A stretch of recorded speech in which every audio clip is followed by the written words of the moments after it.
Good morning, everybody. Well, I have my Great Lakes Aloha shirt on this morning with Native Americans and canoes and squirrels, fish, maple leaves. Yes, we had finally discovered who it was that had sent us the 5-pound block of Wisconsin cheddar cheese. And I thank you again for that. We've been enjoying it. I had it in my eggs this morning.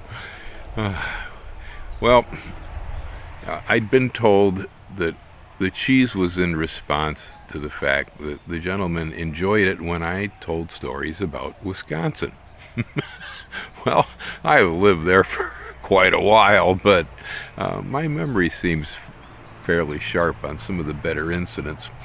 And so I thought one good wheel of cheese deserves another story from a cheesehead. So I'm going to tell one of my favorite Wisconsin stories, and it has to do with gathering ginseng.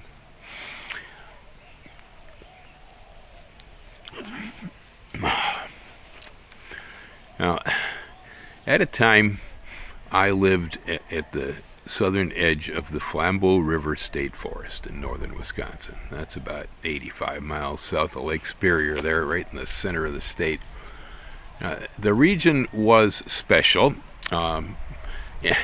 Even Aldo Leopold, who I had read some of his Sand County Almanac a while back, father of conservation here in the U.S., even Aldo Leopold's father used to claim that pines were almost as big as those in the Flambeau.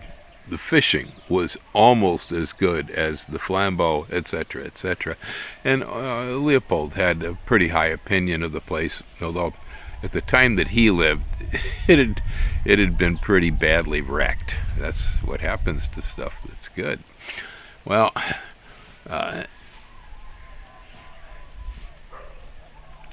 the soils were unusually fertile for a growth of pine in Wisconsin. Most pine in Wisconsin inhabit the poorer, sandier soils, and so they don't really grow that large. But in the Flambeau region, they associated on some deep, fertile glacial soils that had associations with white pine, hemlock, sugar maple, yellow birch. That was the only place I'd ever seen that tree. Biggest birch on earth, I think. They're huge. Anyway, pine grew to such a stature in the Flambeau region that during the 19th century, the boards from that area, after they cut the forest down, built most of Chicago before the Great Fire and majority of the barns in the Midwest. There was a lot of board foot of pine wood in there. Now, there was a little bit of it left when I saw it. Yeah, for some reason, which I do not know why, they had missed a certain region of the logs there, and so they did still exist to see, like a museum almost. But very, very, very impressive. And the regrowth, by the time I saw the area, was coming along very nicely. The forest was coming back, growing well, and the fishing was good. And so, this story really starts with fishing, because I used to set my canoe into the Flambeau there, and I'd head on downstream for a ways. Now there were holes along the way between the rapids over there where during the summer you might find a lot of smallmouth bass congregated, or large catfish in some of the deeper pools and so on. It'd be sturgeon too, but their season was very short. You can only fish sturgeon for a little while. But bass and catfish were open most of the spring to fall. But sometimes fishing out on the river wouldn't be so great, and so I'd take my canoe and I'd paddle on down a ways, and well, you knew just where to look. There was a little brook that came in through the trees to the right on the river, and I'd beach my canoe and hide it in the forest. get out and start walking up the brook. Now this particular stream actually started further up in the state forest as a massive spring, huge spring that the beavers had dammed up. And so there was an enormous beaver pond full of crystal clear water because it was spring water. And this place was plenty big enough you could set a canoe into, and I had fished in the pond at one time. But despite the clear water of the pond, the growth of what the locals called moss, it was some form of an aquatic plant. I don't know what it was, really. It was odd. Not familiar with it. But it grew in that pond. Would grow because there was so much sunlight from the very bottom of the beaver pond all the way up to the top. And it had a smell and a flavor like a moss bog or something. And it would taint the flavor of the trout. Yeah, the beaver pond was filled with trout, big ones too. Now, fun to catch them, but you really couldn't eat them. They had the taste of that weed in the skin. So, but from that pond, this brook trickles down through a meadow. It's a peat bog, okay?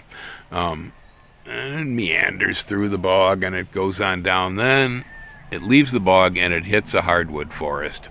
And it then through that hardwood forest, it runs on down to the river. The hardwood forest area, the bottom of that brook is all stone, sand, and gravel. And it's still pretty clear.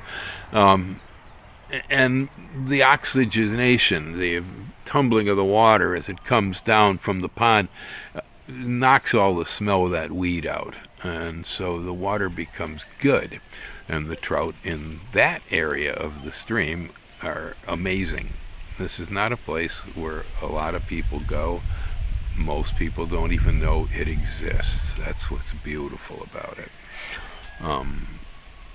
Yeah, and so we go back there, and there'd be some holes in that brook where you could cast in, and these aren't plants. This would be native trout, and because the brook was fairly small, it was not a big stream. So these were native trout in this small stream, and so instead of growing long, these fish would grow deep. They would get great big deep bellies, and the color of the flesh was almost like salmon. It was very red, very delicious fish. They were wonderful trout. But there were times when I'd wander up that stream and try fishing, and no, nothing going. So at times I had just decided, well, I'll take off and sort of wander up through the woods here and see what's going on in this area, because the land rose up abruptly from the stream. As I rose up on this hill and I realized what I was looking at was a whole series of eskers and kames and kettles. The glaciers had apparently stopped there, had melted down, and the cracks underneath and blocks of ice and so on had left this irregular landscape where it looked like snakes, and then there were pits full of water. There were small ponds, and the ponds must have had fish, because I remember coming over the top and seeing a great big old snapping turtle sunning on the bank of this one pond. Not very big, but the pond wasn't, but it had to have fish big enough for the turtle. That's what they eat. Anyway, so I'm looking around and I'm going, man, it's amazing what a glacial landscape we have here. And the deposits were pretty much all glacial outwash sands and gravels, very well-drained stuff. It had very mature forest on top of it, hardwood association, mostly maple with birch, ironwoods and such. Well,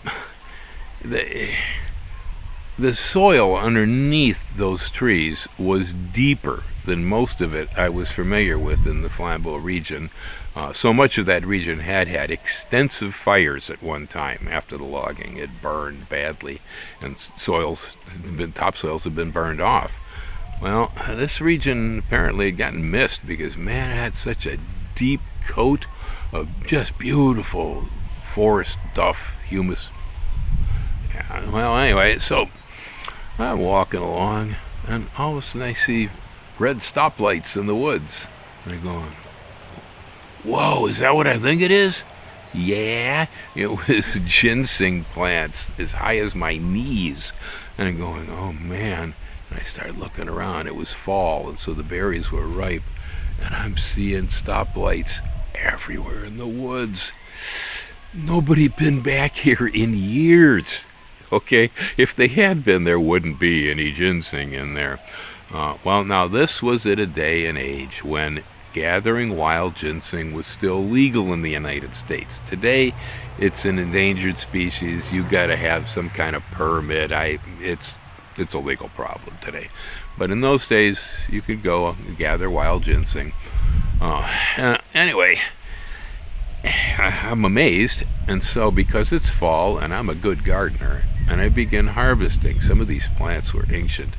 Well, I'd only take the oldest ones, and I'd pull all the berries off, and I replanted all the berries back into the areas safely and nicely where I found the original plants. And over time, as I'd revisit this region over years, I would find more and more and more ginseng growing because the habitat was absolutely perfect. Fine, well-drained glacial art wash with hard maple forest, deep forest duff. I mean, it was black to the bottom of the ginseng roots when you dig in this stuff, and you could literally go in after them almost by hand. Yeah, well, so that was my experience. I started, making ginseng root beer, ginseng ginger ale, and so on with this stuff, but I realized real quick, Wisconsin produces most of the ginseng for the planet, okay? Even the stuff you see coming in from Korea with Korean letters and stuff on it, it is mostly grown in the state of Wisconsin. Yeah, and exported to Korea, and they wrap it and send it back here. It's farmed, and farm ginseng isn't even close in quality and potency to real wild Wisconsin ginseng. Wild Wisconsin ginseng is a very, very potent herb. Properties, well, it'll cure a hangover better than anything else I know of. It is definitely a stimulant. You chew on enough of that stuff and you're going to be up. It's also a very potent aphrodisiac. And it's a real one, too. So, yeah, it's an amazing plant. But the domesticated stuff that they grow in the farm fields does not seem to have the same qualities. Maybe if you take enough of it, but in small quantities, the wild stuff has a very potent effect. Yeah, and, to get it to grow even, they have to, farmer might be a dairy farmer and he'll have 200 acres. Well, he'll go out and he'll dig forest duff, spread it onto an acre from the woods, plant the ginseng, put shade lath over the top. It takes about 7 years to produce a crop. Once they harvest the ginseng off, they can never use that same space to grow the plant again. It is very, very particular about its habitats. And so then they have to move on. And so most of the guys who raise ginseng are actually dairy farmers, and they rotate around their hay fields growing patches of ginseng. But today, getting your hands on wild Wisconsin ginseng would be a challenge. I'm not going to tell you where this place was.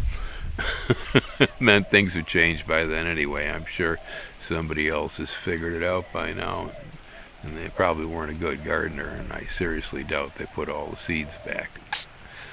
Yeah, it's too bad, huh? Anyway,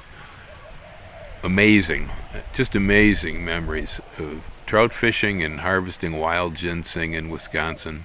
Yeah, there's some things in my memory about living there, like wood ticks and hordes of mosquitoes and so on, that probably aren't the greatest ones. Freezing, falling through frozen creeks and things, but I got a lot of other memories that are just so beautiful. Yeah, I loved being there. I'm so glad that I spent my time living in Wisconsin and harvesting wild ginseng. Well, Gracie, what do you think? Is it time to go edit this video, huh? I think we're done. Come on, girl, let's go.